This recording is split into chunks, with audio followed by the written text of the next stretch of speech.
So we were in Kajaki Sofla, which is in the Sangin, and we were doing a clearing operation. We had one guy who got shot. He was one of the 82nd guys, and he took a round like through the calf.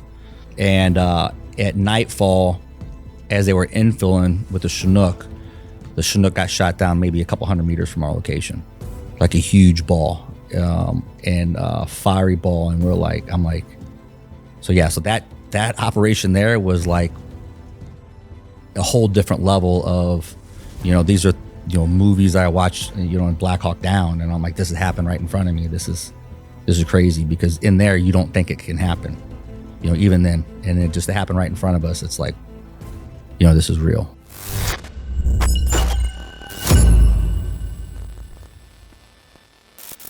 Hey guys, welcome back to another episode of The Resilience Show. Got a really special veterans episode for you today with an incredible warrior who served 24 years as a Green Beret. We have Terry Wilson, aka Trailer. I'm gonna have to ask you later about the nickname. No. But Terry was a retired U.S. Army Sergeant Major and Green Beret with 24 years of experience leading in some of the most dangerous combat zones on Earth. He grew up in shelters and low-income housing in St. Louis, a 3-time felon before the age of 16. But instead of becoming another product of his environment, he forged himself into a warrior, serving in both Iraq and Afghanistan, leading elite teams and mastering decision-making under pressure. Terry's hardest battle wasn't overseas, however. It was at home after losing his son during the COVID lockdowns. That grief nearly destroyed him, but through faith, fitness, and a surrender to Christ, Terry rebuilt his life, marriage, and mission. Today, he coaches leaders, veterans, and high performers to develop emotional resilience, mission-ready leadership, and a life of impact that doesn't cost you your soul. His story is proof that no matter how far you fall, you can rise up again with purpose, strength, and unshakable resilience.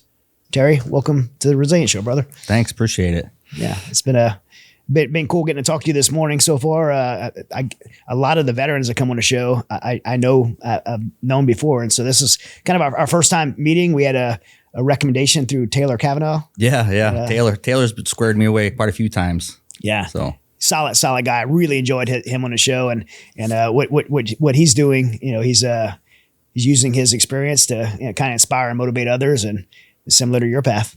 Yeah, he's in the same platform kind of space that I'm in too, and which is really kind of shows his character as far as kind of what we talked about is lifting other people up. Yeah. Right. Because he squared me away multiple times and had nothing that he got from it. It was zero gain. So really attest his character. So you're freshly retired, 24 years as a Green Beret. Yep. And you've been out how long now? Roughly just about a year. Yeah. April of last year is when I got out, did my retirement in June. And would you retire? I know you retired as a Sergeant Major, but a Sergeant Major of? Company Sergeant Major. Okay. So I retired right out before I was competing for the CSM, and before the list came out, I right like the day after we pulled out of Afghanistan, I went in the Group CSM's office, and I'm like, I'm done. Yeah. So. And that what unit was that? 7th Group. 7th Group. Yeah. So that 7th Group's an amazing unit. Oh man, they're. Yeah, and one of the best bases. That's 7th Group is one of the best bases that you could be stationed. You know AF? Yeah, I know AF. Yeah. It's good. I've met him a couple of times. I didn't know him like through combat or anything like that, but I've met him a few times. He was I did one retreat. It was in Utah that he was at also. He just retired as well. I think he retired like a little bit right after I did. Yeah, and he's here in Texas. So yeah, super guy. But for those that don't know, 7th Group is probably one of the best bases that you could get in the military, and then it is the Spanish speaking Green Beret unit, and so all the operations are with SOC South. Am I right? Down to South America and doing some pretty cool missions even in peacetime. Yeah, Central South America. That's one thing that's nice about being over there in 7th Group. Well, one is the facility is amazing. Yeah, they rebuilt that whenever they did the BRAC move from Bragg. It's really nice. And then you're just there with 7th Group. So you're not next to the flagpole. So the politics aren't as bad. You know what I mean? It's I would say the whole culture of 7th Group really changed once we moved to Florida. It got a lot more positive, I would say. Yeah. You know, I don't know if it's just because of the location or just what, but guys got a lot. It was got a lot more positive. Pensacola Beach right there. Yeah, you got Destin Beach right there. Yeah. So that, and then so seventh group's amazing. Yeah, awesome. Well, you know, before the Army, you grew up in St. Louis, and you know, I mean, just your bio, like you had 3 felonies before the age of 16, which means you probably didn't have the best childhood. So, you know, what was your childhood like in St. Louis growing up, you know, before the Army? So it's pretty tumultuous, I would say.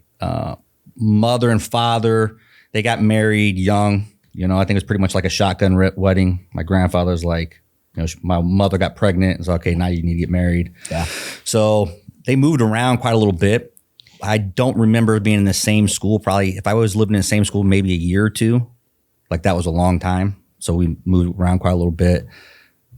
Trailer parks. I remember living in like almost like caravans, not like like you're in an RV spot, you know. So moving from place to place. So yeah, it was pretty tough. But when you're a kid, that's just what. You don't know any different. You don't know any different. You know, it's just part of life, you know. And then as we got older and I was pretty good, I think, in school as far as like grades and that. It wasn't until when I got into about adolescence, you know, my dad was in and out of the picture, and that's when I kind of went off track. Yeah.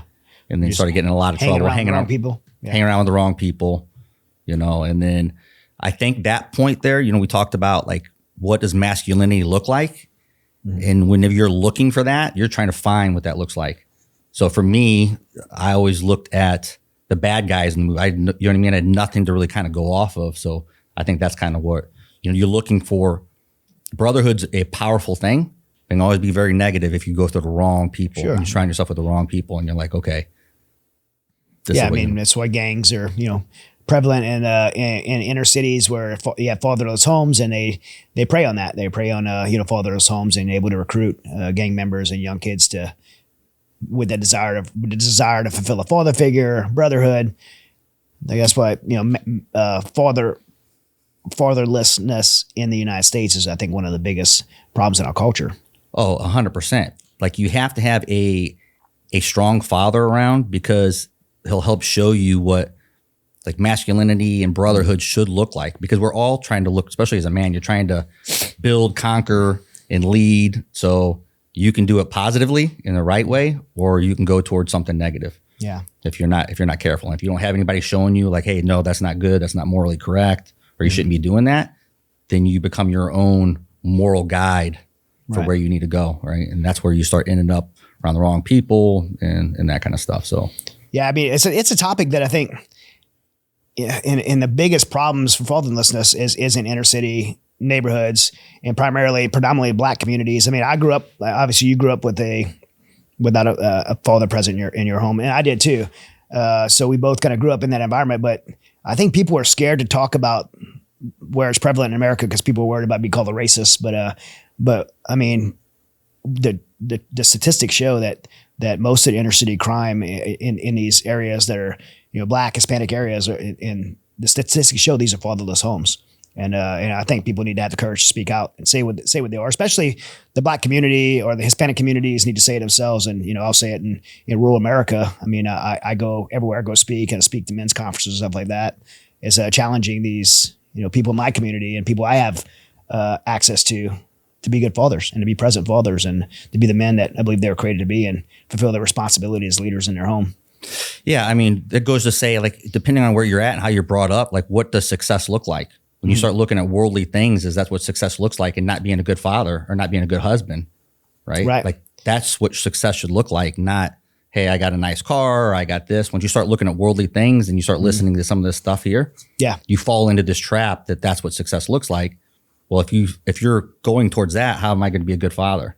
Yeah. How am I supposed to be a good husband? You know, so I think the way we look at success is going to be a huge part of whether you're going to be a good father or not. Yeah. Yeah. You know? And pass those goals and down there, the next generation, right? That's what do you, and a lot of it too is, you know, we get in the whole topic of fatherhood and stuff like that. But as men, you know, we're always going to have, you know, our shortfallings. And I think a lot of times, fathers talk about, they put a kind of metrics of success on their kids that they won't fulfill themselves, kind of live vicariously through their kids because they want better for their kids than they had themselves. And they'll talk about their successes and they'll point out to other successes, but they rarely want to talk about their failures. And I think one of the biggest lessons that you could pass on is to, talk about your successes, but also talk about your failures. Talk about a time that you tried really hard at something, you fell on your face and you failed, and how you had to get back up again. Those are the best lessons for our kids as leaders, and especially as parents. 100%. I mean, you talked about, the art of war. Like, you can't be strong. If you are vulnerable, it means because you're strong enough to be vulnerable. Yeah. That's the only way to be vulnerable. Right. So like a lot of this type, if you're telling your kids to do something, there's a lot of lessons learned in the failures that you had. Yeah. Right. There's a lot of lessons learned as failures as me as a father and a husband. Right. We talked about it in there. Right. I put everything into being a Green Beret. I put everything into combat and tactics. Well, that comes at a cost. Right. My wife pays a big cost for it. My kids pay a big cost from there. Like, you have to talk about these things. You're like, because I volunteered for everything. My wife was at home trying to deal with the whole household. That's going to put a lot of strain on a marriage, right? I wasn't there, for my kids whenever there's times I should have been, because I was more prioritizing something else, but without having these conversations, you can't really self-look in and be like, okay, this is where I messed up. This is where I need to change. This is where I'm being intentional. And then leading by example, right? If I want my kid to be a certain way, like, I need to live that myself, Yeah. Try to be betterment, like try to continually better myself. Like, that's the one thing that kind of frustrates me. We talked about, is people get to a certain age and they're like, I'm good. I don't need it. No, like, you should be continually getting better so you can show your kids and your grandkids that, like, life doesn't end at 25 or 30. Yeah. Just because you're not soft anymore doesn't mean that I shouldn't still work out. Just because I'm not doing this anymore or in sports or whatever doesn't mean I still shouldn't be trying to make myself better. Well, these are some of the lessons you teach in what you're doing now, passing on. And we were talking about this before the show started. Like, there's so many lessons you learn from being in a soft community that can pass on as a parent to your kids, within your community, like teaching, just building resilient communities and wherever you're teaching. I mean, that's just so much lessons to pass on. And that's something about, the culture of the military is great. It's competitive, but something about in those soft communities, that competitive nature and how it just, every day you show up and you're surrounded by self-starters and people that are high achievers and people that are never settling for second best. And it's a competitive environment. And if you're not squared away and you're not constantly improving, you're going to fall behind. So you're constantly pressured to be the very best. And there's a lot of life lessons and values that come from being in an environment that you probably, in 24 years, you probably didn't even notice because it's just part of the everyday environment. But now you're out, you're probably seeing like. So when I first noticed that is after I left to be a team sergeant, I went to be the first sergeant at 1st Special Forces Command. Right. Right. And there you're working with civilians and not, soft personnel. Right. There's, and I called my guys on my team back and I'm like, I'm sorry, man. Like, y'all ain't that bad, Yeah. Because like, just kind of what you said, like, everybody on that team, even the guy that, there's always going to be a bottom guy. Right. Right. Even that guy and then that was struggling or trying to keep up, because of age or because of injury, whatever that case is, he was performing. You're like, hey, listen, we got a range to run. This is the left and right limits. I want to go out there and do mortars. I want to do this and that, whatever. And then they executed. Yeah. You do that somewhere else and then you have to go, okay, the water jug, I need you to have cups for the water jug. Right. I need you to have ice, right? Make sure you have a table, make sure you have trash bags. You go with the team, that's all that stuff's lined up. You just say, here's the mission. Give SHMIAC, right? Here's the situation mission. You can stop at situation mission, the execution, everything that starts happening because the guys the task got a warning order for you and it's kind of done, everything gets done. And one of the things I learned, it was an old principle that I probably had early on that I walked away from because of that competence of your team. But now that I'm out is no one's responsibility everyone's responsibility is no one's responsibility. So if I'm in a team meeting and I say, hey, we need to get X done.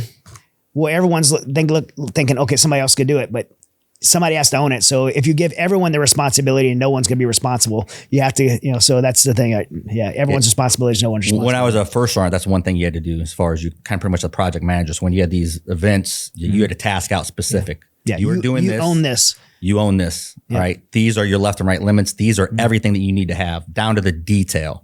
Because if not, then exactly what you said, it wouldn't get done. It would, So you have to like that. But you really understand the value of being on a team with a bunch of high performers that want to get better and they want to execute whatever that mission is. Yeah. And it's something about that. So I was just, we have, I don't know when this is coming out, but we're in the middle of right now as we sit here, we're in the middle of the Iran deal. We're 4 days away from the U.S. dropping bombs on the Iran nuclear facilities. And, in the space we're in this podcast space, the Resilience Show is probably the closest thing to our show, I believe, is, Sean Ryan, he's been doing this 8 years longer than us. He's a friend of mine. They do such a great job on their show. So they're obviously going to be ahead of us. But like 2 days after the U.S. drops bombs on Iran, they have an episode with a uranium enrichment expert. And I'm like, that didn't just happen. That is a team of people who are so dialed in, and they're so sharp that they seen a current event. They were reactionary to it. Their team found the right person. They got him on. They recorded, they produced, and they got it out. There's a lot of things that happen for that to happen that quickly. And so I went to our team and they're like, that's the marker. And that's not saying to our team that they're doing a bad job, because these guys behind the camera here, they do an amazing job. But it's putting a marker to say, hey, these guys are outperforming us. It's not competitive, by the way, but because they're outperforming us, like we should strive. That's our marker. That's where we need to get. And as a team, so for those who from the business world, there's what's called a SWOT analysis: strengths, opportunity, weaknesses, and threats. Anytime you are going to start a business plan, it's important to look at your own strengths. Be honest about your strengths. What opportunities do you have? What weaknesses do you have? And what are your threats? Who are your competitors? And threats that isn't a bad thing. It's just that's your competitors, and that's where you. So, I mean, I think a lot of times people are like don't like to be self-critical because they, as a team, or they don't want to kind of expose their weaknesses or talk about their weaknesses, but or elevate someone ahead of them. But that's opportunities to get better. Yeah, like so if you're not doing that, that's what causes failure for a lot of small businesses, or just you in general. Me as general, I let my ego get the best of me. Yeah, that's right before the fall. So at the end of the day, being looking at myself and see what my vulnerabilities are, to build, okay, this is where they're better than us. Okay, so maybe I may have the team, but how can I be preemptive when these things happen in current events? How can I preemptive, like look at things? How can I build a network to where if something like that happens, I can actually pull the expert in. Pull that expert in. Yeah. You know what I mean? Or you look back and be like, man, I did know somebody that knew somebody that could have pulled it in. Yeah. Why didn't we think of that? Okay, well now this is our SOP. This is how we execute it. But if you don't think of that and you don't like do some self-analysis and look at your competitor, enemy, whoever, then you'll never get better. Or your friend that's really good at who's better than you and you're chasing him. Yeah. Yeah, exactly. And you wish the best for him because you're like, hey, if you do better, then that's going to make me do better. Right. So yeah. I mean, I send Sean a text, man, you guys are crushing it, killing it. And then the next text is to our team, like, what's up, guys? Let's do better next time. Well, so speaking of guys who's crushing it, your recruiter had to be crushing it to get you in with his felonies. Like, so how'd that happen? Oh yeah. So you had to have a rock star recruiter, right? So when I came in, I was all my felonies were juvenile. Okay. Right. So it was like closed record. Oh, good. Yeah. Right. So like when I came in, whatever, it was a closed record whenever I came in to MEP station. Yeah. So that's kind of how the recruiter kind of got me in there. Nice. You know how the recruiter is like, hey, have you ever, do you smoke weed? How do you feel? Like they ask all these other questions because they know, like even at that time, like that's what kids were doing at that time, Right. And I'm like, nope. And then so we get in there and he's like, give me the riot app. Like, hey, this is what you got to say. This is what you got to do. This is how you execute or whatever. So one of my recruiters were actually an SF guy. I knew nothing about SF when I went in the military. I didn't really know nothing about the military at all. Right. So what inspired you to join the Army? It was like, so at this point, before I joined the military, me and my wife were married. We got married whenever, right when I was like 20 years old, right? We were 20 and we had already had 2 kids at that time. Already bought a home. I mean, it was not a great home. It was like plaster walls, like the floor was coming up, but it was ours, right? So we bought it. A small bank gave us a loan for it. And I think at that time, I think we spent like $18,000 for the home, you know, so it was a small home. But I was working in and out of other jobs, but I was still in the same neighborhoods and everything else that I was before, right? And we were living, actually at that point, we were living in the rural areas. Yeah. But there was still nothing going on there. So my measure of success was to get my family out of that environment to put them somewhere else. Like, so that's why I looked at success at that point. Is like, I don't want my kids raised here. I don't want them to deal with the same things I do. I want to try to give them the best opportunity they possibly can, so they can go to college or so they can flourish. So that's why I joined the military, because just college just wasn't in the cards for me. Because like I said, I was young. I was already married, had kids. Like, the Army or the military was where I went to. So that's the main reason why I joined. Infantry contract. So no, I didn't get infantry contract. So when I originally went in, they had you go to the MEP station, and they gave me underwater welding. It was, like I said, you had underwater welding and then the commo guy. Yeah. And the only thing I knew about the commo guy is like he's the first guy that get killed in the war movies. Yeah. Like, you know what I mean? That's the only thing I knew. I'm like, I don't want to do that. And then I'm like, underwater welding. I'm like, I was kind of looking for the thrill, the adrenaline rush. And this was before September 11th. Yeah. So infantry was an option. So I was like, no, I don't want to do those. And they're like, well, infantry was an option. But for me, I was like, this was pre 9/11. Yeah. I'm like, I'm not going to see any combat or nothing there or whatever, or any action, you know? So, I was like, what about MP? I want to do MP. And they're like, no, it's not available. So I'm like, all right, I left. So I left the MEP stations. And then, my recruiter calls me and he goes, hey, if they're going to give it to you now, will you go sign? So I went upstairs and signed it. And then that's where they sent me. So that's why I started out. I started out as the MP all the way up until, the initial invasion in Iraq. Okay. Right. And then I went to our initial invasion with Afghanistan happened, right, during September 11th. And then, and I didn't go to Afghanistan at all. Once we went into Iraq, I went into Iraq with the MP unit, like the initial invasion. But I was in like the FLOT. I was like right behind the FLOT, right? So I didn't really see a whole bunch of combat in Iraq, you know. And then, but we were assigned to an SF team. And I was like, those guys were out there running and gunning. So I'm like, that's what I want to do. Yeah. So came back from there and then went to selection. And what was, I know we've had a couple of guys on here talk about selection, but what was selection like for you? So selection for me, it's kind of one of those funny things. I don't know how it was. Like, I think everybody's got their own experience or whatever, but I put selection on such a high pedestal and I trained for it that when I got there, I'm like, it wasn't as difficult as what I thought it was going to be. Don't get me wrong. There's times it was like really, really difficult. Like log PT was difficult. A team week was difficult. When you did the land nav course for the STAR course, like that one, I was blade running at the end. Like I almost didn't find my last point for that one. But it really was funny to me how many guys were quitting. It rained. People quit. Yeah. You know, day one, people are quitting. Yeah. What'd you think you came here for? Like, what do you come here for? Yeah. Like, you know, I don't understand what do you think you were getting yourself into? Right. So that was the one thing that was kind of really opened my eyes to like people and what they kind of thought and like the human domain and that. To me, I just didn't understand that.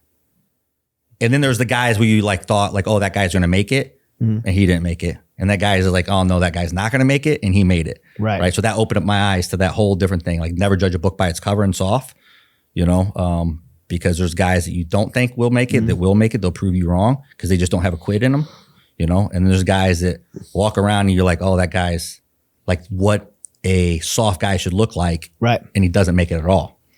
So. What 18 series did you? So I came in as 18 Bravo. Okay. Yeah, which that's the weapon sergeant. Weapon sergeant. Weapon sergeant. Yep. And then you went from there to first group. Seventh group. Okay, you seventh group the whole time. Yeah, seventh group the whole time. Right on. So obviously, so I had seventh group. So I went to seventh group first when I was at Bragg, and then when they Bragg did the BRAC move, I ended up going to do my instructor time. I was an instructor at the 18 Bravo Weapons Committee. Right on. So really enjoyed that time too, man. It was really, really good. And being an instructor, trainer, I really enjoyed that. So tell us about Afghanistan, Iraq as a Green Beret. So when I originally got to the unit to 7th Group I went to selection in 2004. And after you went to the Q course, I got to group around the end of 2006, the beginning of 2007, roughly. Mm-hmm. And then once I got there, the company was going to PMT, right? Luckily, I got there after I signed out of the Q course and I donned my Green Beret. I didn't take leave. So I went to the unit before everybody else did because I heard that if you got there quick before everybody else, before the group CSM assigned guys, right, that you'd be able to get a pick where you went. So I showed up there and they were like, "Oh, group CSM doesn't have you slotted anywhere. Where do you want to go?" And I'm like, who's going to combat? And they're like, 1st Battalion, right? And I'm like, all right, that's where I want to go. So they sent me in a Bravo company, and that's one of those things, like, be careful what you wish for. Yeah. Because the reality of it, like, hits, So went over there, went to PMT, and then shipped off. What's PMT? PMT is like pre-mission training. Yeah. I forget. It's like you work up, right? It's like the workup. It's like before you go out any kind of operations, you're just going to do a training event before whatever mission set you're going to. Yeah. So if we're going to Central or South America, it'll be focused on that. If we're going to Afghanistan or Iraq, depending on what the mission set is, then you'll prepare for that. It'll be like your last preparation, and it gives one last look at the teams to see, okay, hey, are these teams performing? Do we have them in the right, mission AORs, set, mission set, and everything else? Yep. Do I need to make any changes before we leave out? So, it's a little bit of both. Yeah. I always tell my guys, like, you should be trained up before you go to PMT. Right. Like, the team should be ready to rock and roll before they go to PMT. Like, don't wait to PMT. Eval, right? I take PMT as an eval because your higher ups looking at that, right? You don't go there like thinking, oh, okay, I'm going to get ready there. No. Yeah, it's a difference in deployment if you're going to be benched during your deployment or actually how utilized you're going to be. Exactly, too.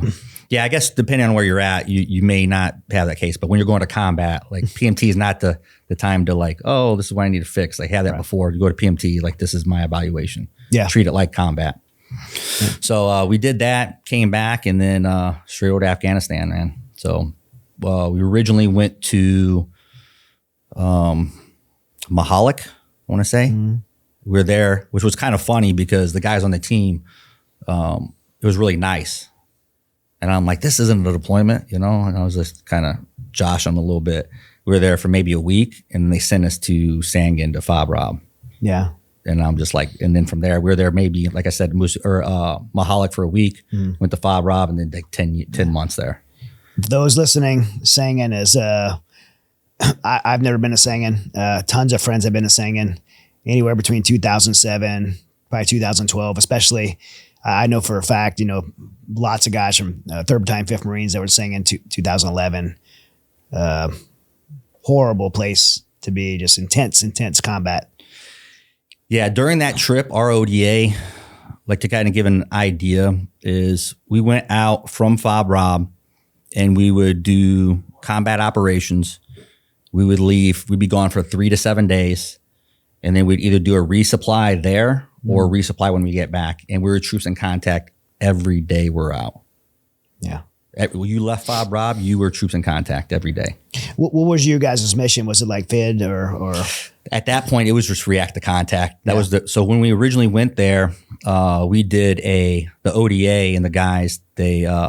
Can you, for those listening, may not know what ODA is, can you say what ODA? ODA is Operation Detachment Alpha. Yep. So that's what the SF teams are on, usually a 12-man team. Right. So that's what, when I say ODA, that's what the team was. Everybody's got a little bit different. I think NSWs are in like platoons. Yeah. Right. The SEALs are in platoons, and then you're in platoons also, or teams? Well, it depends. A Force Recon could be, could operate in a platoon or a team. And so it depends, and it depends on the mission, how it's broken up. So yeah. So normally it's in a team. So it's a 12-man ODA, and then we cleared through the Helmand province there on 6/11, and we cleared through that whole. It was almost like a flot. Like as we were going through, I'll tell you this story because this is kind of an interesting story. So as we were clearing through the flot, there was no enemy personnel that was in. It was a ghost town. And then there was an ODA that was probing in where the forward line of troops were at, and they were getting after it. Like you could hear them on comms, like troops in contact. And here I was a young kid, and I'm just like, I'm ready to get after it, Yeah. And higher was telling them like, hey, stop moving forward, like come back to the flat. And they went comms black. They didn't respond. And you're like, kind of like, I think they did that intentionally. But that was back in the day. Like you could kind of get away with a little bit more stuff, Right. Not advised, but obviously. But then they come back up on the radio, and then they had a Spig 9 that went straight through a mud hut right into their GMV. And they come back on the horn, and they're like, hey, listen on the radio. Hey, we need support. And then our ODA went up there to support them. And that was in Pute. And then from there on, it was game on. And then we stayed, running and gunning the whole time,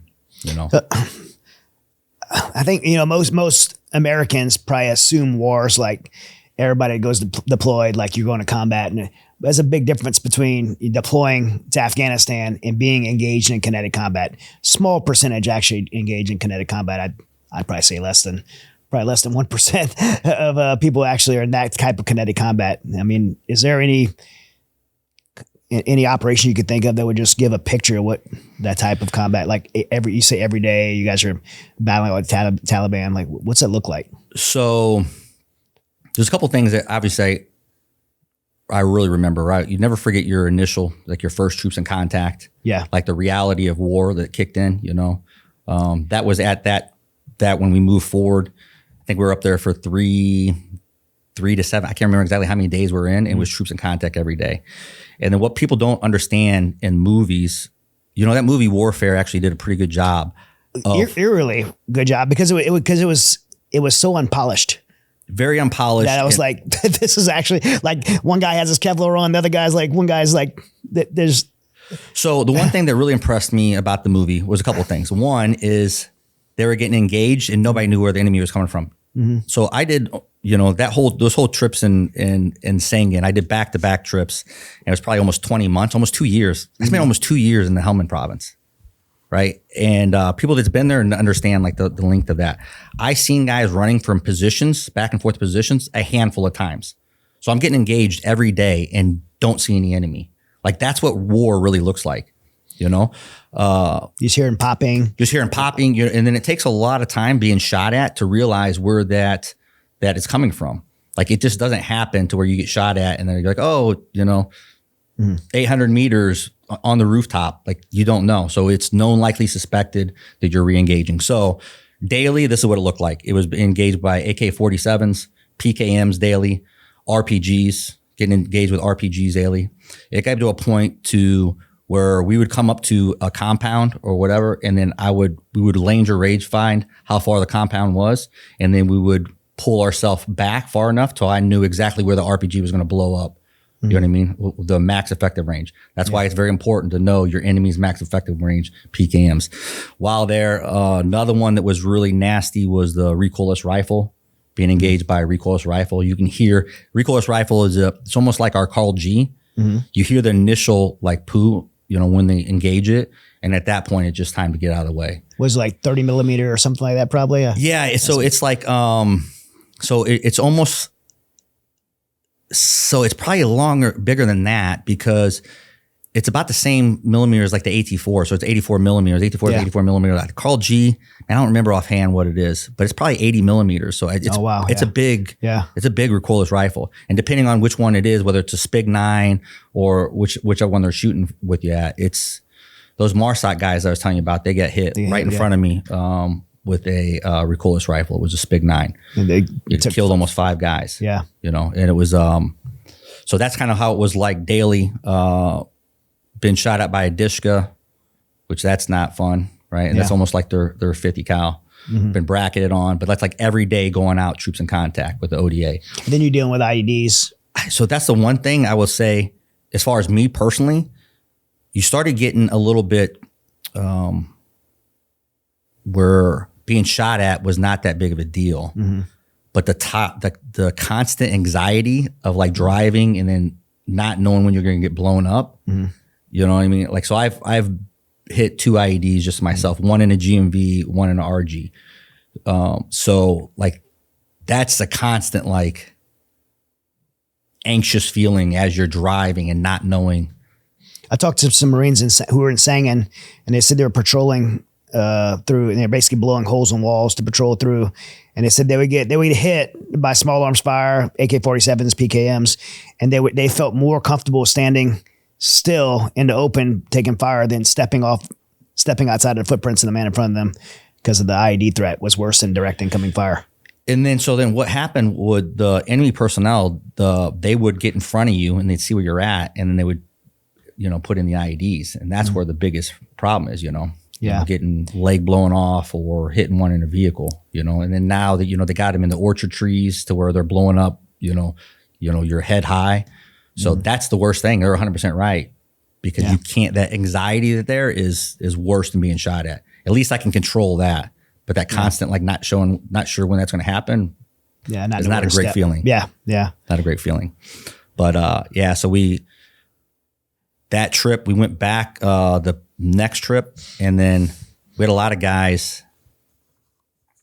It was difficult because we went to Fob Rob, right? Did 10 months there. The team came back, and then they're like, "You're going back again." And like, guys were like, "Man, you got to be kidding me," And I want to go back. I don't want to cut you off, but I want to go back because you talked about the first time you felt that contact. Was there? The reason I'm asking you is because I feel like you were probably older, more mature than most guys that had their first experience in combat. Did you immediately have this like surreal moment where you felt like the training meshed the moment? Like I've done this before, even though it's the first time, like I'm familiar where I'm at. I know what to do. Like almost like a calmness. So there's a certain amount of calmness, but there's also reality to where this is real. This is real, right? Yeah. It was that moment to where you train for the Super Bowl or however you want to do it, and now you're here, and this is really happening, right? Yeah. Mistakes are costing people their lives. At that point we're having, this is the initial time. I got RPGs blowing up next to our gun trucks, skidding up underneath of our gun trucks, PKMs hitting our trucks. So like, this isn't like, so this is real. And now you're like, man, I used to think I was a tough kid, but now this is like, it's really, really there. So your training kicks in, but they're still trying to control all those emotional feelings.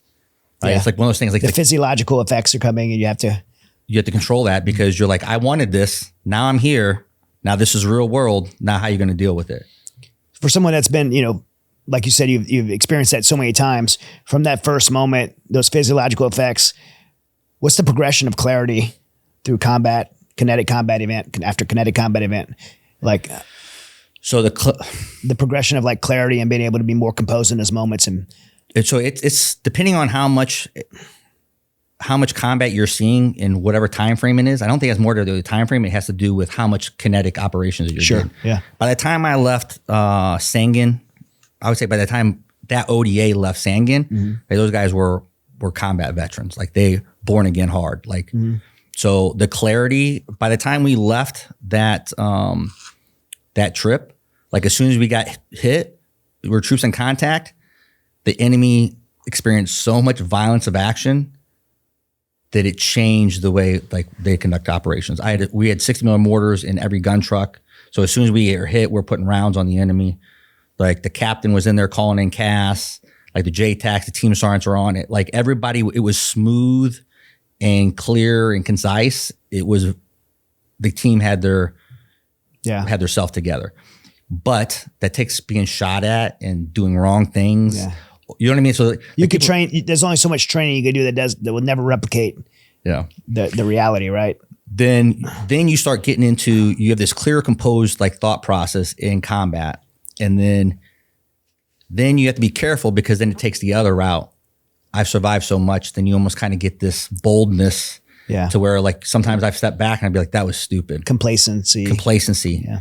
You got to be very, very, very careful about complacency.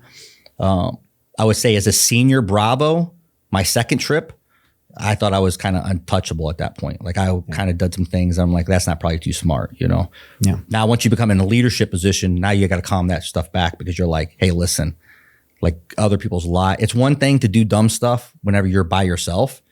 It's another thing to do not combat, effective things whenever you're in charge of other people and other people's lives depend on you, So there is like that level of where you can very easily, like get that complacency. So I think I did a pretty good job of keeping it at bay, but there's times where I was kind of like, it's human nature. It's human nature. Yeah, I probably should have got behind cover there. Yeah. You know what I mean? I probably should have. Yeah, when you're there every day, it becomes your environment. Yeah, it becomes your environment. You get comfortable in your environment. And people, it sounds crazy to people, right? Like you're comfortable in the middle of, but it's what you do every day. It's 24/7. So you're chasing it. You know what I mean? You're chasing that adrenaline and like it's kind of, I was more comfortable in combat than when I came home. Yeah. Because then your life depends on it. So you can't change that there's nothing else you can do in your life that will replace combat to where every decision you make, every small detail of making sure your weapon system's squared away, you know what I mean? Like just loading your magazine, all that stuff that's attention to detail, you can't get anywhere else because people's lives depend on it. The stakes are so high. So you come back here to the stateside and then they're like, oh, the grass needs to be mowed. Nobody's going to die. You know what I mean? So it's like you get this high of doing this and then it's hard to fill that again on that side. Yeah. Is there one operation that kind of sticks out to you as like, just like the ugliness of war? So the one operation that the ODA did, so we were in Kajaki Sofla, which is in the Sangin, and we were doing a clearing operation, and it was us and the 82nd. They put some guys on the other side of the Helmand River. So we were there during the day and we're troops in contact all day. We had one guy who got shot. He was one of the 82nd guys, and he took a round like through the calf, but he was good. He stayed there. He was like, "Hey, I'm good. Can I stay there?" And we're like, "Yeah, sure, no problem." So I gave it to him. He stayed there throughout the rest of that operation there, and but we were troops in contact just like normal that day. But if you've been to Kajaki Sofla, Musa Calais, those areas, like they fight, like they fight. So there, it's recoilless rifles, PKMs, AK-47s, mortars, rockets. So they're coming at you. And at nightfall, as they were infilling with the Chinook got shot down maybe a couple 100 meters from our location, like a huge ball, and fiery ball. And I'm like, this just happened. This is, for those listening, CH-46 or 47. Yeah, CH-47. Helicopter carrying. Yeah, it was carrying troops, but that was one thing we didn't know exactly how many. Did they put the troops on the other side of the Helmand River? So we don't know if we were on infill or exfil. So we didn't see them. So we had no clue once we made it to the crash site how many bodies are recovering from that crash site. So that operation there was like a whole different level of, these are, movies I watched, in Black Hawk Down, and I'm like, this has happened right in front of me. This is crazy, because in there you don't think it can happen. Yeah. Even then, and it just happened right in front of us. It's like, this is real. So we get to the crash site. The 82nd guys got hit again. They had a vehicle go down. We get to the crash site. The ODA secures the crash site. The leadership there crushed it. The captain there was crushed it. The team sergeant, like everybody there was crushing it. The JTAC there, Winchestered, a couple birds that night, And normally, whenever you're troops in contact in Afghanistan, when the enemy is shooting at you, it's normally during the daytime. Once it gets dark, usually they stop. Yeah. But because a bird went down, like they were game on. So they were piling in to try to get to the crash site. So we secured that crash site that night, and then recovered all the personnel from that crash site. Any survivors? Yeah. No survivors at all. And that was pretty tough. Yeah. was tough, you know. Yeah. So. What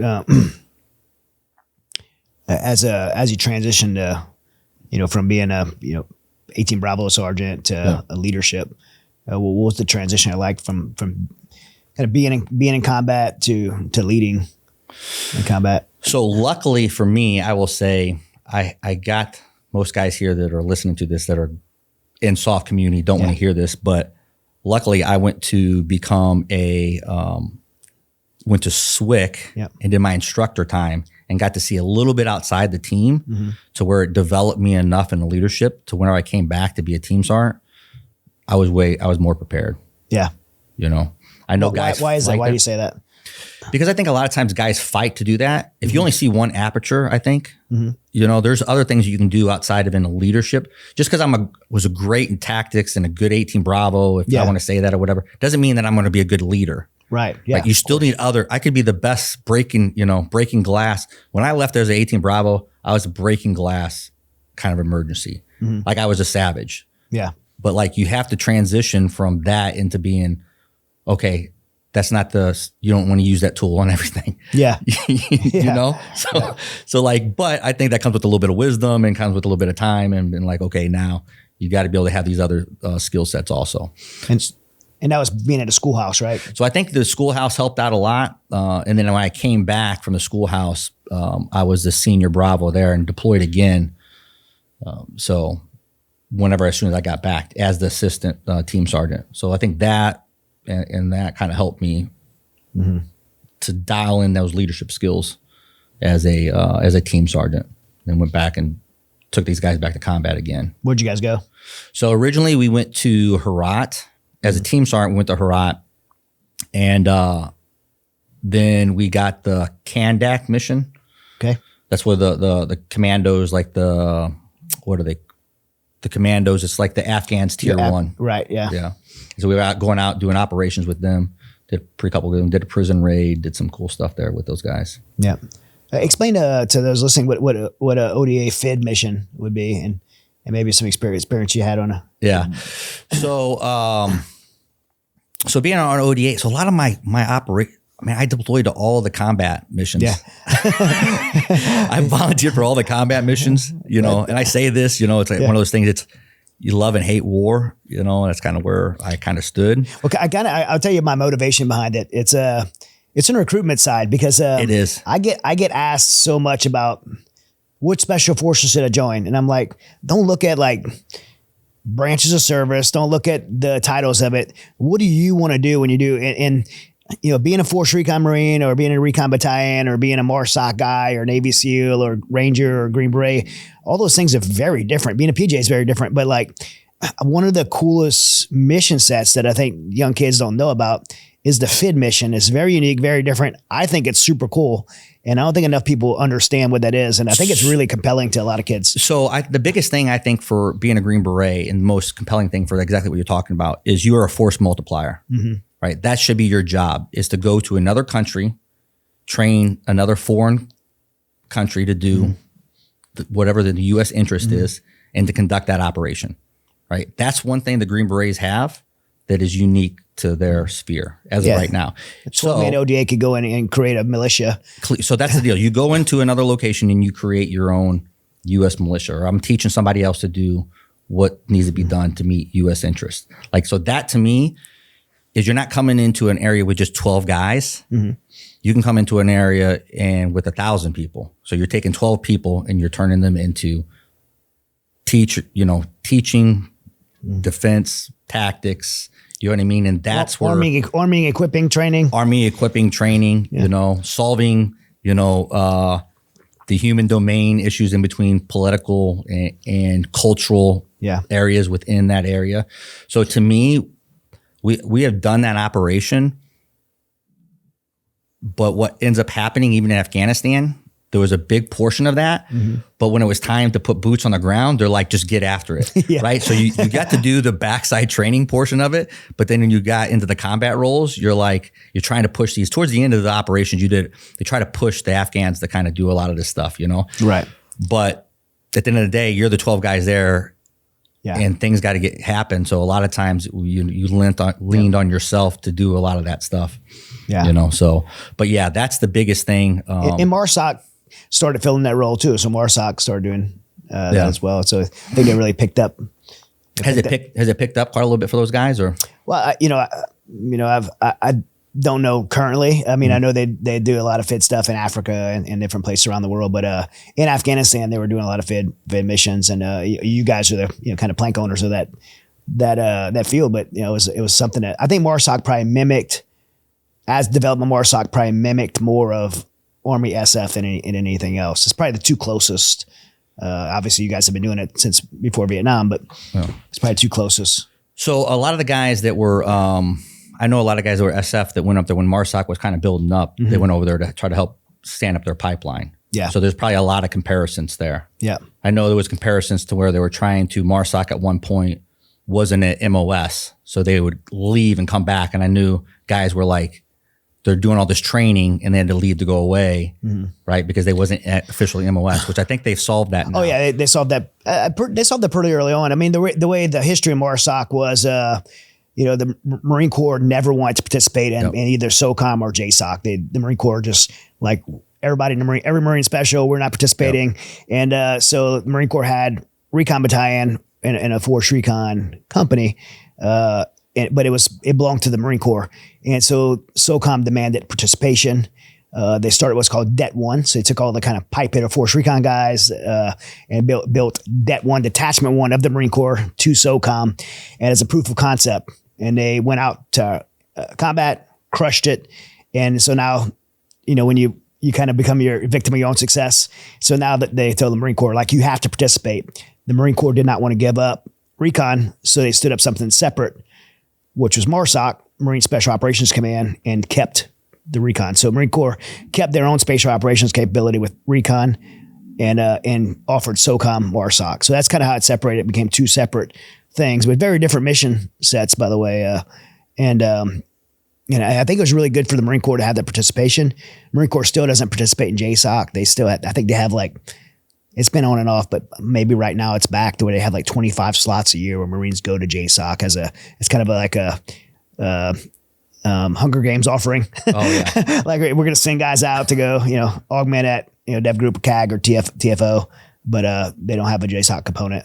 I think it's only a branch without JSOC component, but that's the MARSOC. And then MARSOC's been back and forth on a chopping block too, so it's constantly in flux.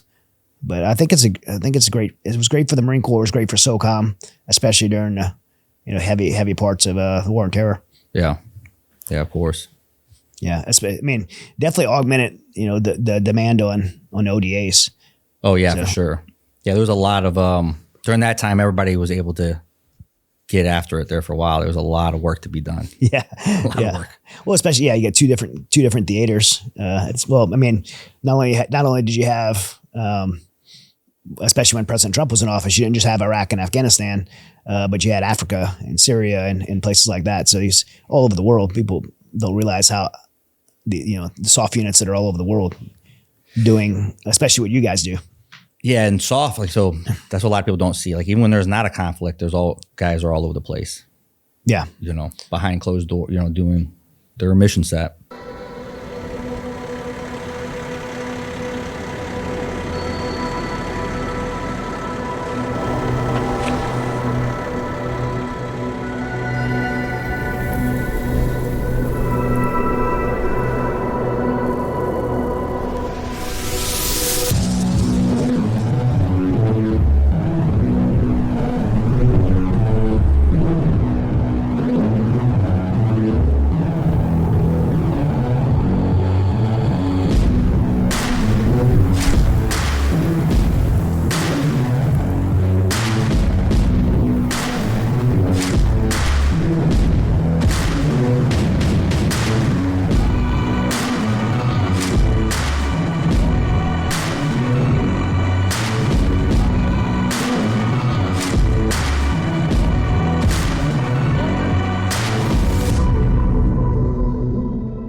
One of the things you mentioned was, that first firefight, that first kinetic combat, shifting to that, becoming that very capable, calm, efficient warfighting force, which makes you super effective in combat.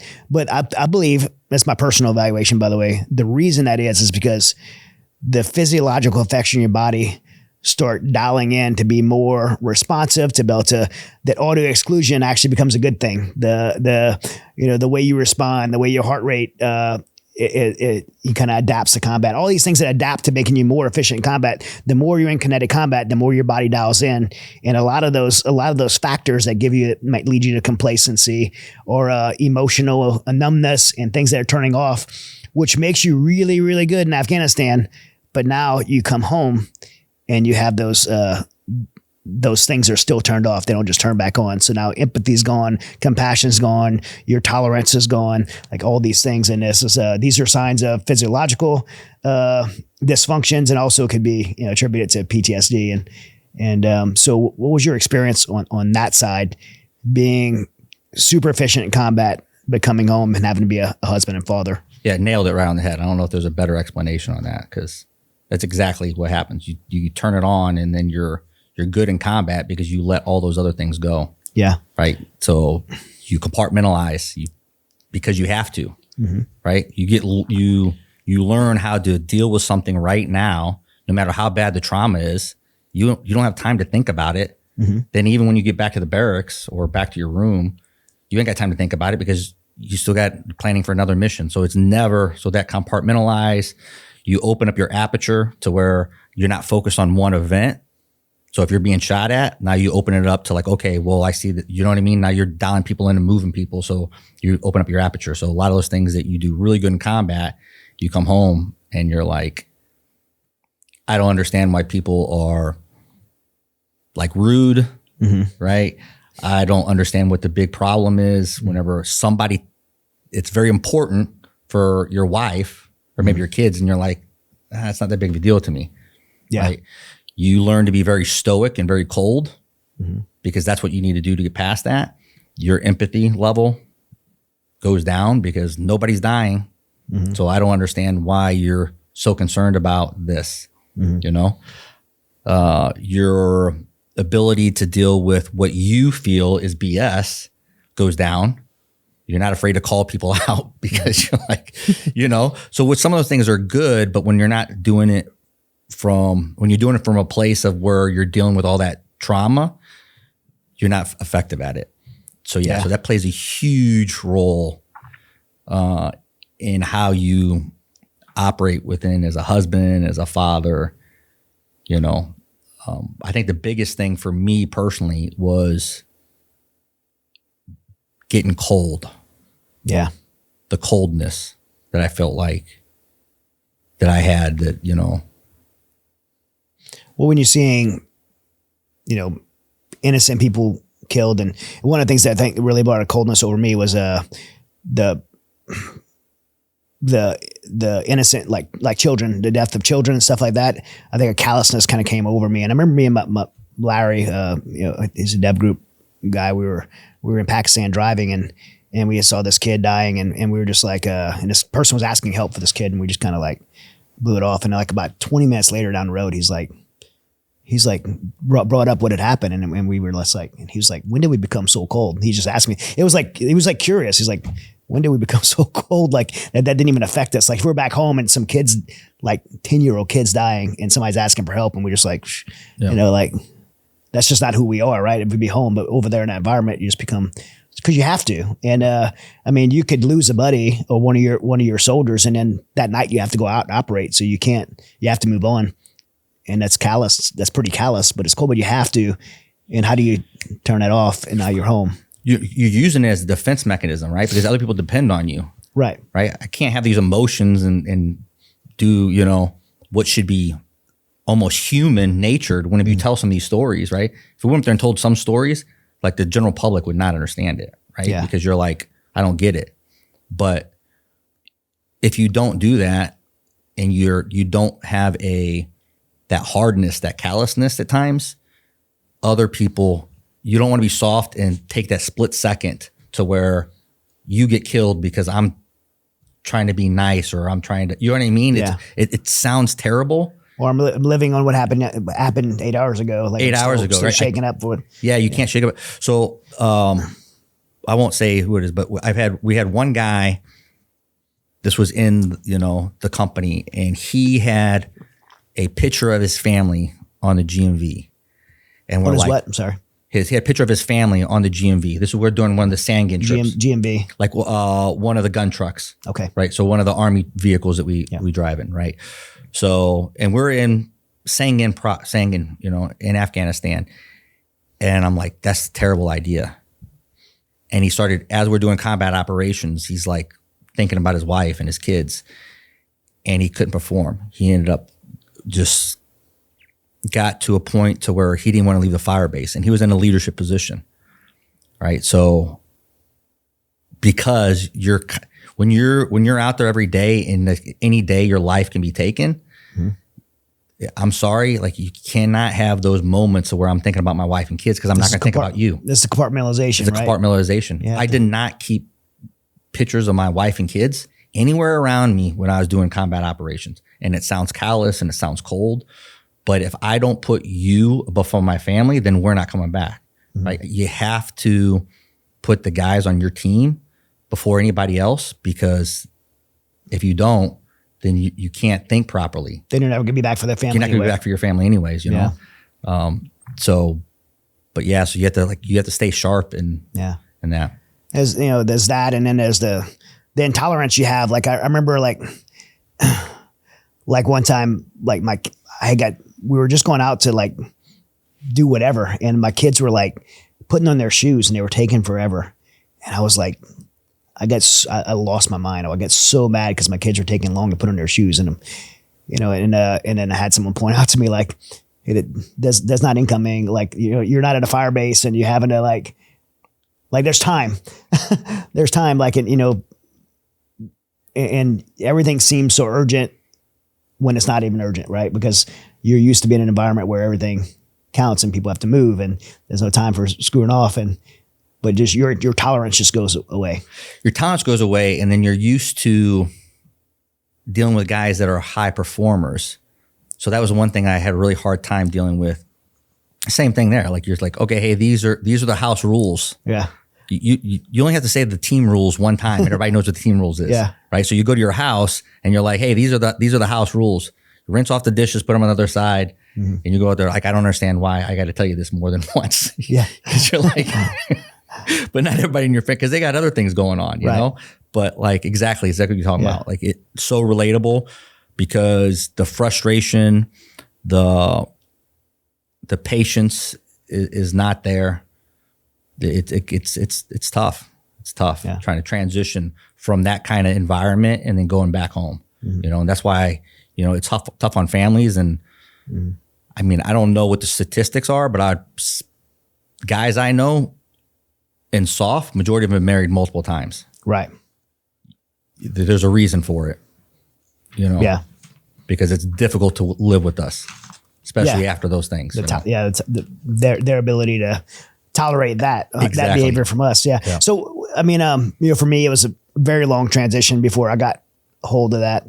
How was that transition for you coming home from? I mean, I think you said 11 of your 24 years were deployed. Yeah, 11 of my 24 years were either deployed, training, or somewhere else away from my wife and kids. So the first 20 years, I was almost gone 11 years. So, and that was tough. It was very tough. A lot of that stuff was self-induced. I volunteered for a lot of it, because that was right. Trying to be a good soldier. Trying to be a good soldier, and I prioritized that a lot. But my transition was really rough. So my transition started a little bit different than most people, because my identity, I think a lot of guys, when they leave the service, is where kind of like their identity kind of starts shifting. Yeah. In 2020, right during the start of COVID, we were just coming back. Me and my wife went to Maui for our 20th anniversary. And we got back from there, And I just took over as the company sergeant major. And the guys that were coming in were just getting back from Afghanistan. So I took over. That company was coming back from Afghanistan, and they had lost a couple guys in Afghanistan. So they had a very hard trip. So they were on leave while I was there. COVID like just hit, you know, so like nobody knew exactly, like there's lockdowns in some places there wasn't. So it was like kind of, if we remember, America's just trying to figure out how this COVID thing is gonna work. You know, it was right during the beginning days of it. And I get a phone call that our son was in a motorcycle accident. And during that time, we left. I went to the hospital to where he was at, and the guard, there was a guard at the hospital, and there was a nurse, there was a law enforcement officer there, and they weren't letting us in, they wasn't going to let us into the hospital because like all surgeries were stopped, you know. So all surgeries were stopped. Yeah, that was. So remember when COVID initially started, they didn't have any. You couldn't go to the doctor. It was just emergency only. Right. Like they stopped everything. So like the hospital was empty. So they weren't doing procedures or anything. The only time you go to the hospital is if there was like an emergency or whatever. So so we get there, and so here I am like arguing with the law enforcement officer. And I'm like, because I don't know what the status of our son is. How old your son, by the way? So he was 26 at that time. So like, so I'm arguing with a law enforcement officer, and it got to the point where he's like, "You're not coming in there," and I'm like, "I'm coming in there whether you arrest me or not," you know. So it got to that portion, and luckily there was one of the nurses came out of the hospital and said, "Hey, you can come inside." But like you go inside the hospital and like nobody's in there, like there's nobody in the emergency room. The hospital was empty because of COVID. So we get there, and then like I'll never forget it. Like we went there maybe not even 2 minutes, which seemed like forever. She comes back out, and you know, she's like, "Jacob didn't make it." So like I went back there and seen him, and like from there, like my whole world like just fell apart, you know. And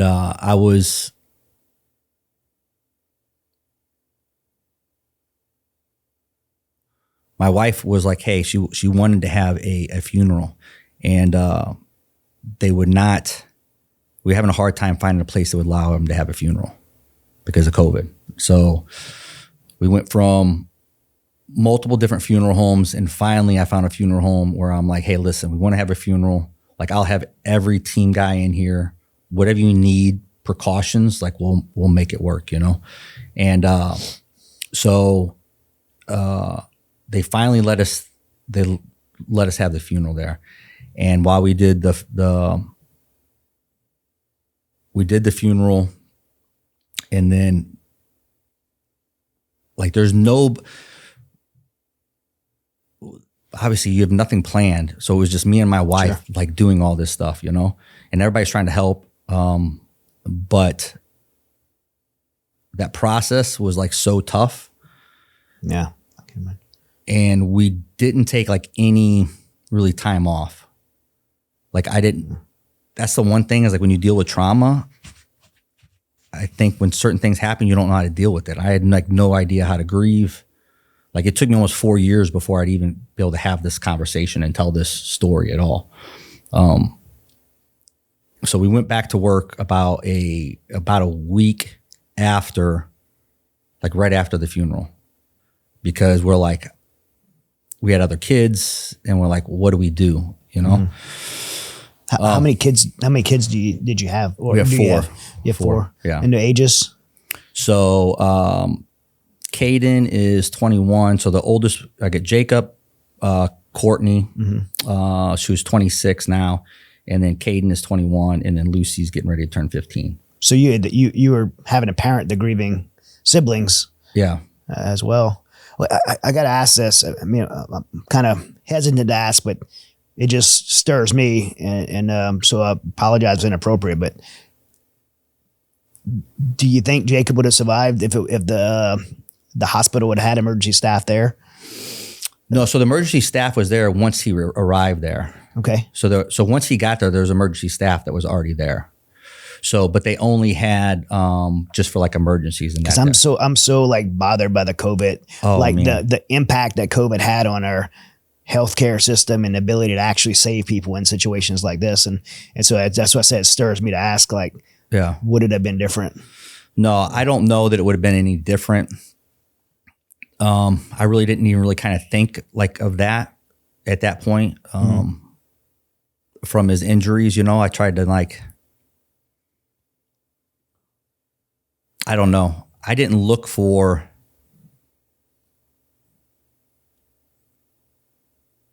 I don't know how to say it. Blame.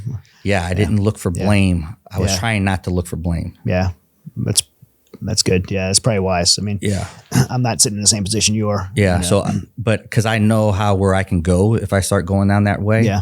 And I think that was one of the things that, at least in combat, to me personally, I seen guys who, when things went wrong, like they always complain, "Well, we should have done this, we should have done that." And like in combat, you can do everything right and die, and do everything wrong and miraculously survive. So, and I seen how that made guys like crazy, like drinking, like all these other things that were like negative. So in my mind, once that time was gone, and once we did our lessons learned in AAR, that's it. I moved on. Yeah. That was one of the things, like at least in combat, that I was very good at. I didn't focus on, oh, this is your fault, you did something wrong. You know what I mean? We did AAR, lessons learned, and move forward, right? I didn't live in the past like that. And I think I probably applied that same kind of, you'd be surprised. Like, I didn't even think about that until like you brought it up. I think your mind. Sorry. No, it's not bad. It's just your mind is wired a certain way. I think you wire yourself a certain way. Yeah. And then you like just execute that way. Yeah. And then it's kind of what your natural fallback is, good or bad. Yeah.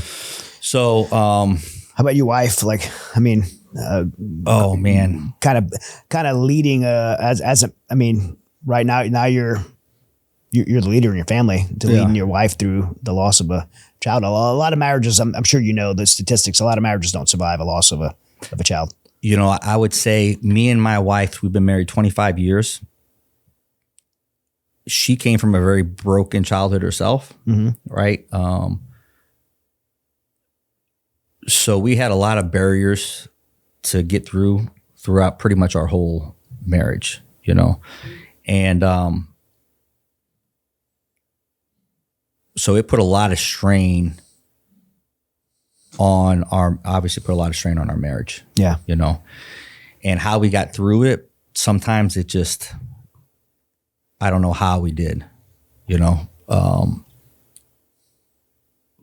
like over time, I think neither one of us are quitters, and it's like, we're in this together. And then there was a lot of work, did a lot of counseling, we'll talk about that later about, kind of where my road into where I led into Christ, like trying to fix all these other things. But yeah, it was tough. It was very tough. So, but yeah, so I did my company sergeant major time. So that's kind of where my transition kind of went. And then I was getting ready to go to Afghanistan as a company sergeant major. Again, after my son had died. And I'm just like, what am I doing? Yeah. But I was in a leadership position. I didn't want to say, no, I can't go. Right. So like here I was getting ready to go. I didn't even told my wife that we're getting ready to go, that we're going to Afghanistan. So we were supposed to go in after the last teams that were in there. And then they pulled out of Afghanistan. And that's the only thing that kept me from not going again with them to Afghanistan, deploying again. And then, like I said, like the day after that, I went into the group CSM's office. I'm like, I'm done. Yeah. You know what I mean? Because my whole perspective on life had changed, Like you can't live through that and like things not change, Yeah, yeah. So that's where but then once that happened, I quit doing PT. Like, you know what I mean? Like that's where my life, so my transition, I feel like started there. And the guys were really the only thing, because I was in a leadership position, those were the guys who were the only thing that really keep my head above water. Like I still have to lead, I still have to do that. And I was very good at compartmentalizing and putting up this face. So I did that, but I wasn't taking care of myself like I normally did. right? And that comes with a huge cost, you know. And then when I transitioned out, I started coming out of the military, and then I just, you know, really started falling. You know, depression set in, you know, now dealing with all these other traumas. And that's why I had a really, really hard time. So you talked about identity, and I speak about this a lot. Like, these jobs are incredible. There's something to be proud of. It's you know, there's nothing negative about doing these jobs. It's you know, admirable and necessary that we do them. But the problem in these jobs is that our identity becomes these occupations, and it's necessary to invest so heavily into them. But the problem comes when it does become your identity, because at some point, like you, it's either gonna be taken away from you quickly, or you're gonna, from injury or something happening, or you're gonna retire, and there's a transition there. And I think this is just like I said, while it's noble and necessary and it's an awesome achievement, it's just so dangerous when it becomes your identity. Yeah. So way I look at purpose is your purpose should not be anything that can ever be taken away from you, because then you let that control your identity. Your purpose has to be higher. It has to be something that cannot be taken away from you. If it can be taken away from you, you're setting yourself up for failure. Right. So your purpose could just fit into that occupation at that time.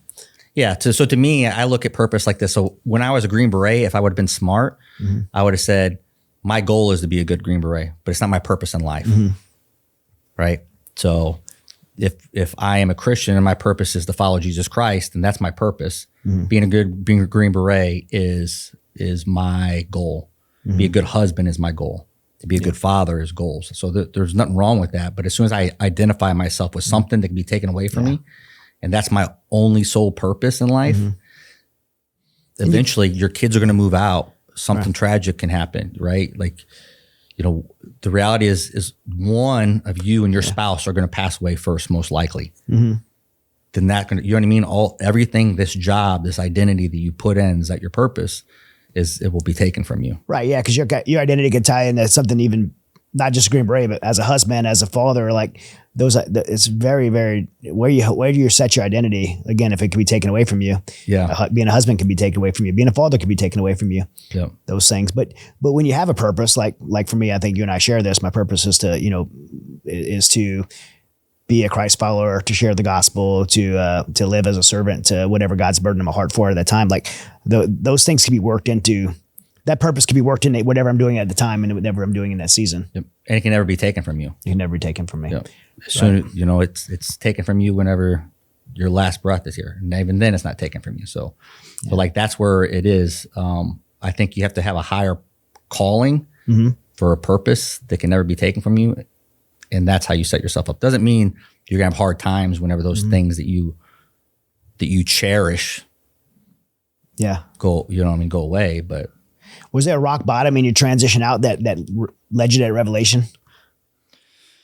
Yeah, I mean, so for me, it was whenever Jacob passed away, that was like my rock bottom, to where I'm like, I spent all this time putting my career, my job, and being a good Green Beret as my number one priority in life.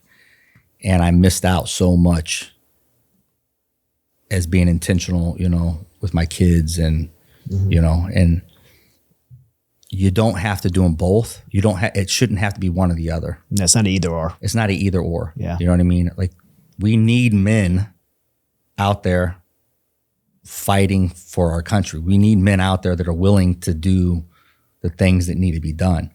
But when you're back, you need to learn to like be intentional with your family, and then knowing that you don't have as much time as you think you do. Like, that's the biggest thing, is your reality of I got all this other time. You don't have time.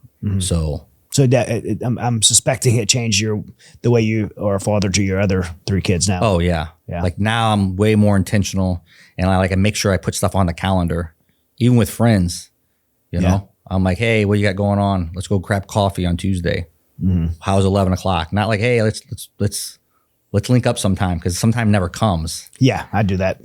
We all do that. We all do that. And like, after that, I'm like, nope. Hey, what you got going on Monday? Oh, I got nothing. Hey, meet me at the gym at 6:30. Hey, Courtney, what you got going on? and I put it on the calendar and I plan it like a business meeting, because if not, like life like takes over. And then what they say, like once your kids move out of your house, like the time you're to spend with them is all the way up until like they're 18. After that, you hardly spend any time with them. Yeah. Yeah. Because they're adults, they got their own life to go do, you know? So you got to be intentional with it. What was the transition for you to pull you out of that slump? What took place? So I guess what took place to wake you up to know that you need to make a change first? And then what was the change? So my change was,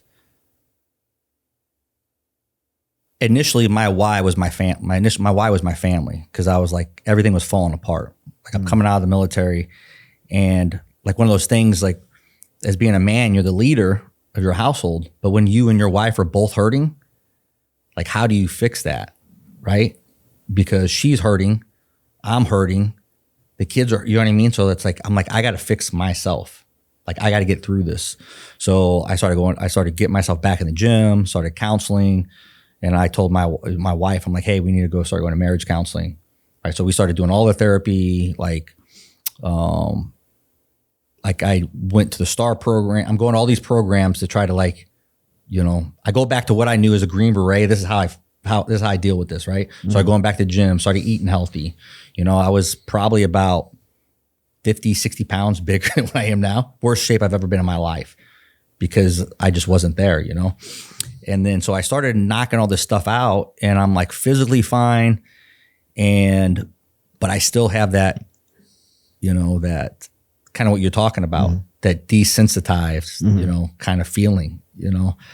I was angry all the time, still had that, you know, not being overly frustrated. And my oldest son, I'm like, hey, let's start going to church, you know. So before this time, I mean, I was a Christian, but I didn't follow Christ. There's a difference. Yes. Right. So I still lived the team life. I still lived everything that, you know, the team guy, you know what I mean? I was in that warrior mindset, you know, and I'm like, everything that I'm doing is not working. Right. Right. So I started going to church, and I started treating scripture the same way that I would read like Stoicism and Marcus Aurelius and everything. And then I'm starting to read scripture, and I realized the practicality in it, you know. Then I started going to church, and I started going to small groups, and I'm like, all right, I'm all in. Like, so, and that's whenever like I was able to find some peace in my life. Now, following Christ, I'm going to tell you, right, is the most difficult thing I've ever done in my life. Yeah. So it's difficult. There's a lot of intentionality. There's a lot of intentionality. There's a lot of discipline you still got to enforce. Like, you know what I mean? So, yeah, you said it right. I mean, being a believer and being a Christ follower are two very different things. I mean, even demons believe. Yeah. Right. Yeah. Right. But being a Christ follower, it requires discipline and sacrifice and giving up ourselves and our own desires every day. It's difficult. It's very difficult. And every time I see myself, you know, through this walk, like every time I see myself like falling off of that, right, it comes with pain. And I'm like, okay, you know, you're like, all right, every time I try to like get back on my own and do things my way, I'm like, this isn't right. You know, I try to get back, you know, to walk where I should be and get in scripture, you know. So that's where my life started making the turn. And then my kids started going to church with me. And then my daughter, who's moved out of the house, she starts going to church with us. And then finally my wife started going with us. So, and I think we went to every church in like our area. Yeah. Because before, it was very difficult for me. The organized religion was kind of difficult. Sure. Because like you get in there and I'm like judgment, right? To a point to where like, hey, listen, that's not the point of this, you know? If the church can help me and my family get closer to Christ, everybody in here are not saints. Like, you know what I mean? Yeah. So you can sit there and judge, people can judge me. So I had to get past that portion of it. Yeah, a lot of people, I've heard a lot of people say, you know, talk about, I love church, but there's a bunch of hypocrites in there. I'm like, well, you know, hospital has sick people in it too. I mean, the church has broken people in it. Yeah. I mean, that's what it's for. So, the church is definitely not full of a bunch of perfect people. Exactly. Right. So like, so that's where I kind of had to change my mindset on that. And then the men's small groups that was what really kind of helped me out quite a little bit. Yeah. Community, being around like-minded people in the same trajectory. Yeah. I have to have that, because accountability is super important for me. I don't trust myself. I'm my own worst enemy. I will destroy my life in a nanosecond. So it's amazing. It's very, when I notice that I don't go like for a week or two, like I can notice myself, like who you surround yourself with and helping you stay accountable is very, very important. Yeah. It's very, very important. It works both ways. That's right. So very important. Well, you've taken all your, everything you've done and transitioned it into paying it forward and giving it back. And you and I were talking about when we first met up this morning is, there's a lot you can do when you get out. Most of the guys in the soft community go contracting or go to ground branch, or there's lots of things you could do.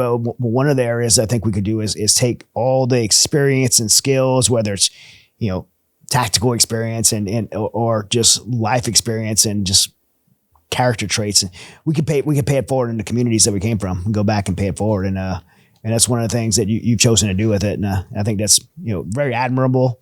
I think our country needs it very bad. Our community needs guys that have, the life experience you have been through the hardships you have to help, communicate those character traits and just insert them in our community. So many negative influences, give a positive influence back. And so you're doing some high performance coaching, helping people just get their lives in a good trajectory.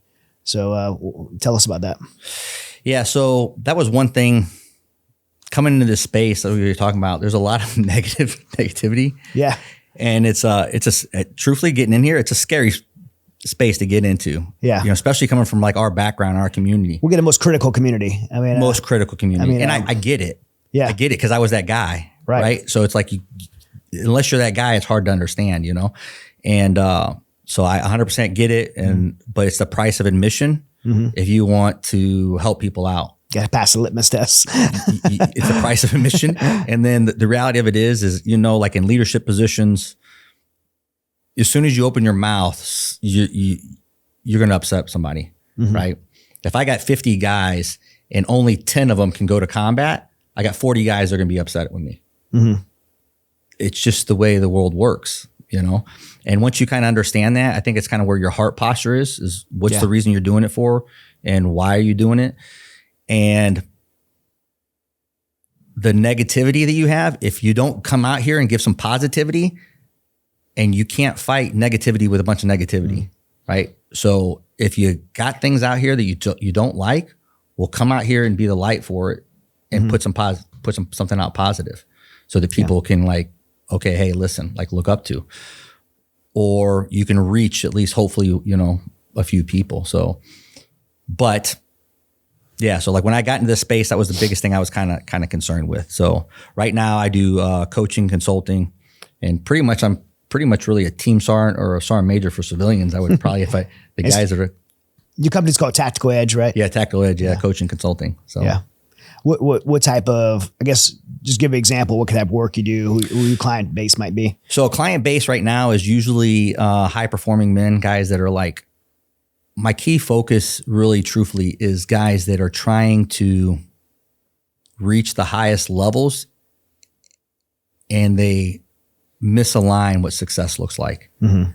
I want to take the guy who focuses everything in his work and everything that he's trying to do and be like, hey, listen, you got a wife and kids over here, right? You need to set the standards, physical fitness, all these things that you're trying to achieve, and you're a builder, but don't do it at the cost of like your wife and kids. You still need to lead at home, even though you're leading at work.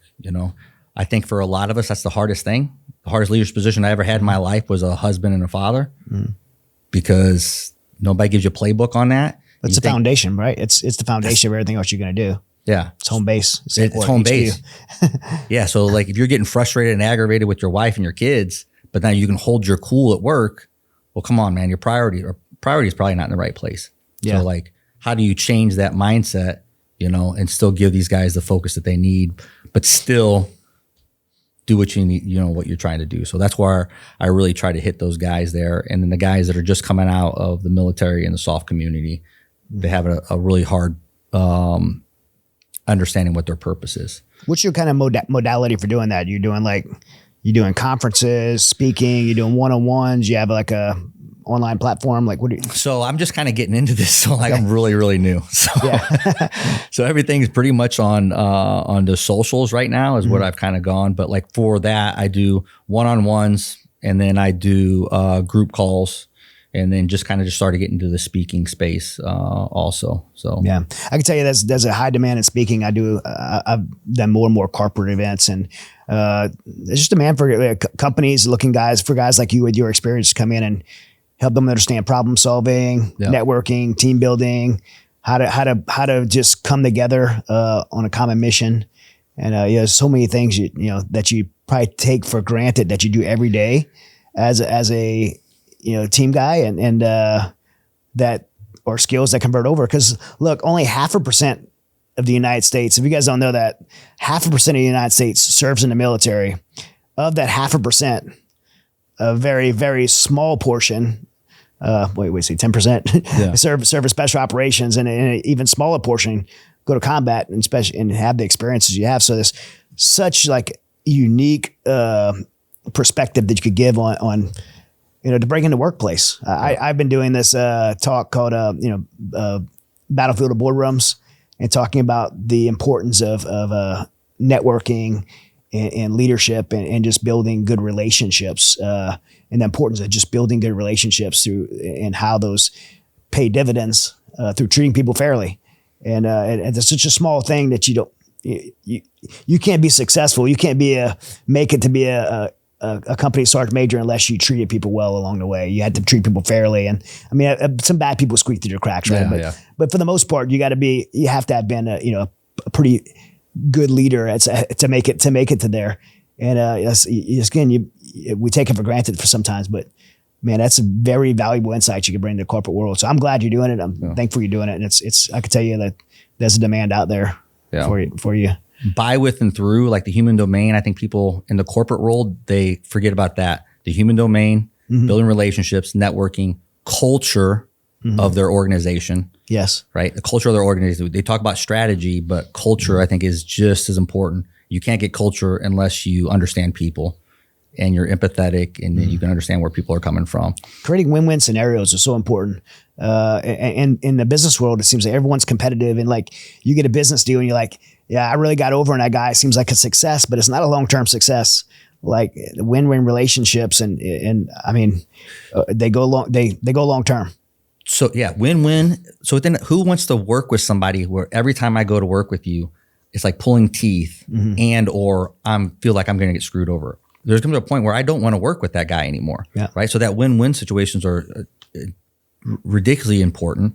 And the culture of the organization, I see a lot of in the military and in the corporate world is you'll say one thing, hey, this is what mission success looks like, but then you promote and you give awards to something that's totally opposite of that. Well, you just told everybody in your organization that this piece of paper or this mission set that you set forward doesn't matter anymore. Right. So now you wonder why your culture of your organization went toxic or went somewhere else. Well, because that's what you're rewarding, right? In an organization, people don't look at what you say; they look at what you reward. They look at what you put up there and say, "Oh, this is give an attaboy." So, like if those two things don't align, then you're gonna have problems. Yeah. I say this a lot to guys transitioning out that want to get in this space. And we'll say this space we're talking about is, I hate this word, but I'll say it, veteran influencers. I don't consider myself, but I mean, I think that the term veteran influencer is probably what most people connect to. I don't consider myself a veteran influencer, but it's just those of us who have had certain experiences, taking those experiences and trying to pay it forward. It's what I did with Mighty Oaks. I mean, Mighty Oaks started with me as the first guy in the life cycle of Mighty Oaks that fell in their face. People helped me, and I decided to get up and pay it forward. And then the next guy that I helped turned around and helped the next guy and the next guy. And that's been going on for 15 years now. And over probably 500,000+ people have been impacted now because of it. It's just a pay it forward effort, and in taking those skills and experiences we have and paying it forward. And I think those who transition out that go into cause-based to where they're actually take off the uniform, but still choose to serve and give back and invest in those around them are successful. Those who transition out and decide I'm going to make myself popular off of my veteran experience tend to fail. So I think those are the two paths people could take.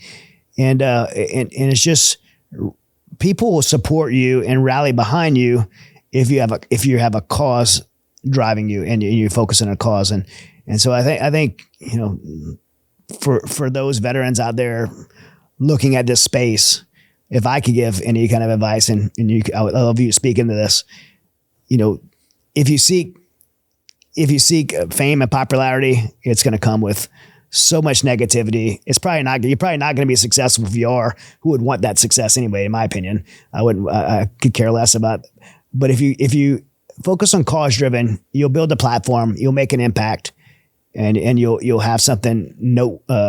You have something to be proud of that you've been able to invest beyond your uniform, beyond the uniform to get to serve others. Yeah. That's the biggest thing is just kind of what you said, like have a good heart posture. You're here to serve. Yeah. Right. The same reason why you joined the service should be the same reason why you're trying to serve other people and help people where you were at. Mm-hmm. You know, like I said, the worst thing that happened to you is probably the thing that you can help somebody else with. Yeah. Because you've been through it and you've lived it. Yeah. So Brandon here down the hall says your mess becomes your message. Yeah. And what's your opinion on, I don't want to get too far into this, but I'm just curious your opinion. There's so much competitiveness and ugliness of the veteran, especially the veteran soft community outside the military. Yeah. I'm a person that's like all ships rise with the tide. There has to be accountability and of course, but that just like, this seems like there's just a tremendous amount of competitiveness in the soft vet space. There is. And so you can tell the guys that like, they help each other out. Mm-hmm. You can tell the character traits on those guys, which is positive.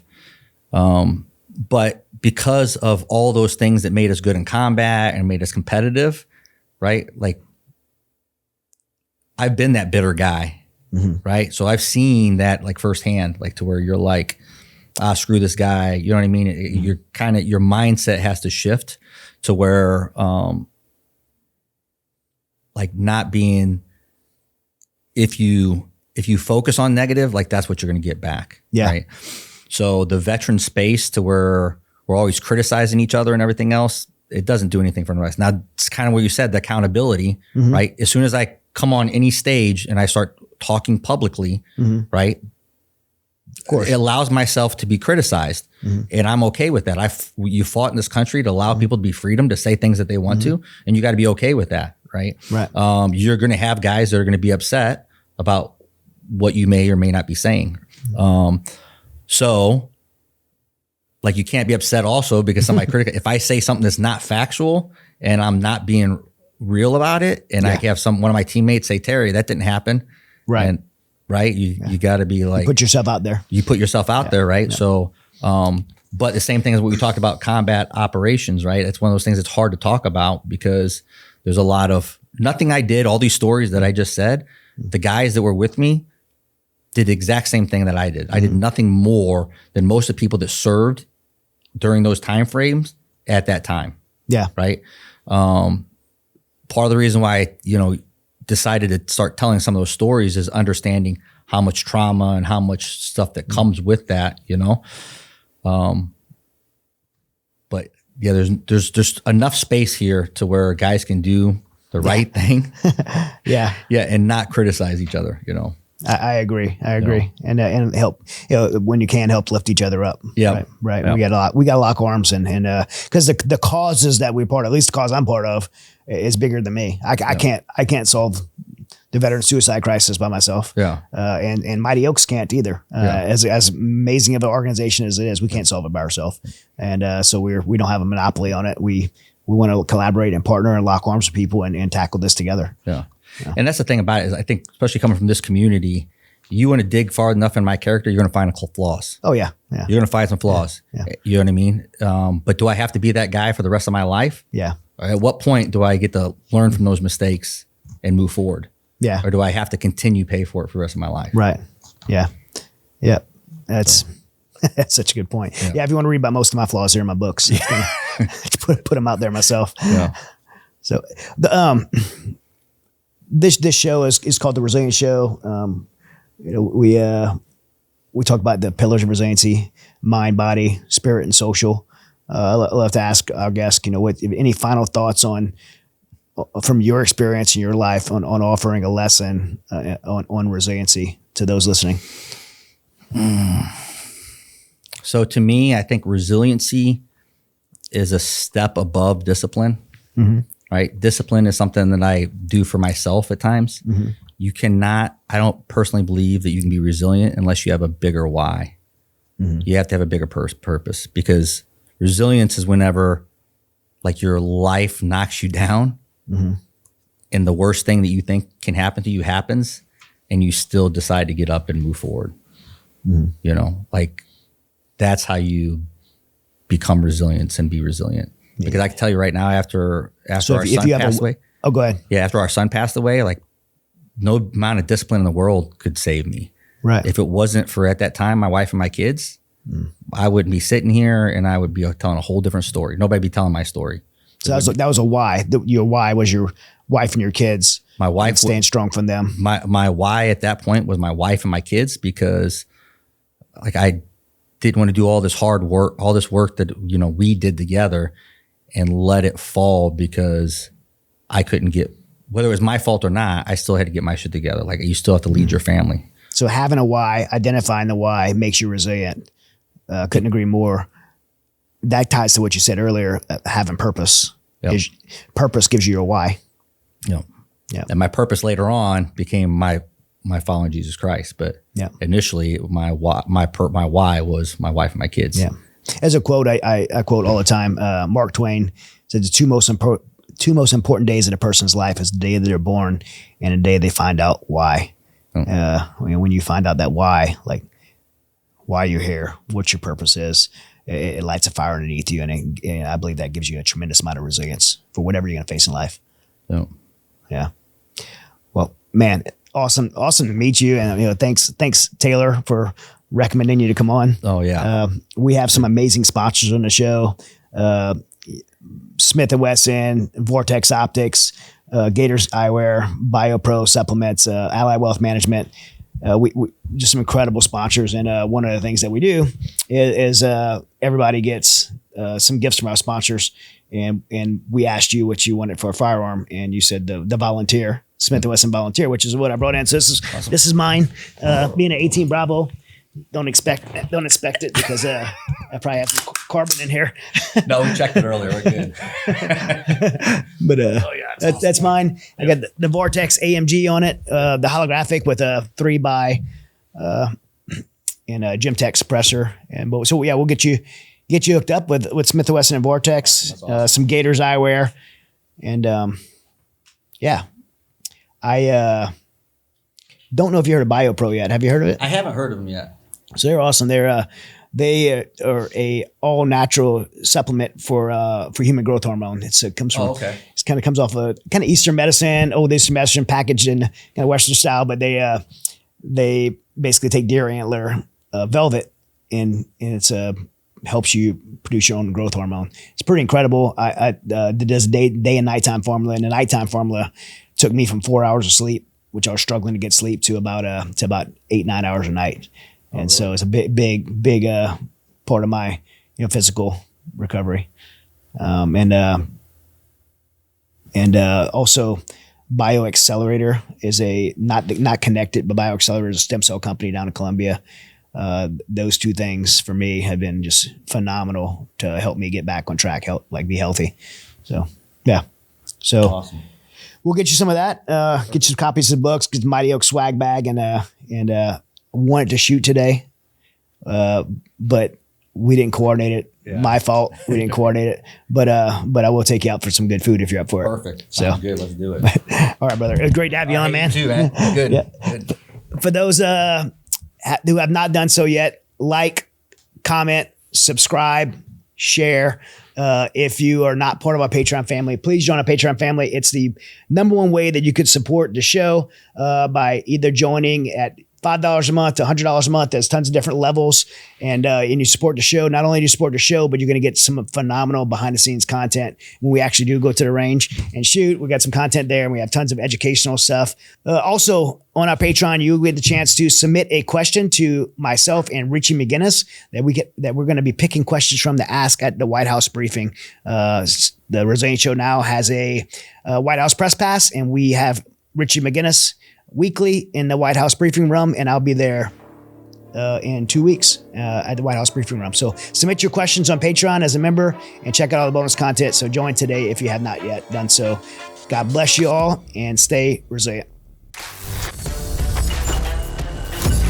Hey, what's up, Resilient family? I am so grateful for each of you who tune in every week to hear our episodes. We have such incredible guests and topics that I am passionate about, our team's passionate about, and we could not do it without you. So we're thankful for you. We love you. We appreciate you locking arms with us to be more informed, to become a more resilient community.